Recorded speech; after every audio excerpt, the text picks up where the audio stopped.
stress and how we have to look at stress. Okay? And I think it's an important thing because many people have told me from my lectures it's the one thing they remember.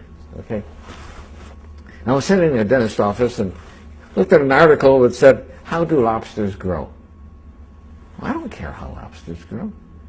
But I was interested in it. And it points out that a lobster is a soft, mushy animal that lives inside of a rigid shell. That rigid shell does not expand. Well, how can the lobster grow? Well, as the lobster grows, that shell becomes very confining. Right? And the lobster feels itself under pressure and uncomfortable. It goes under a rock formation to protect itself from predatory fish, casts off the shell, and produces a new one. Well, eventually, that shell becomes very uncomfortable as it grows, right? Back under the rocks. And the lobster repeats this numerous times.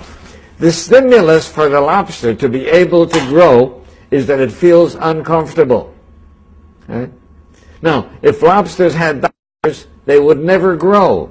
Because as soon as the lobster feels uncomfortable, goes to the doctor, gets a Valium, gets a Percocet, feels fine.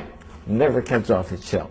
So I think that we have to realize that times of stress are also times that are signals for growth. And if we use adversity properly, we can grow through adversity.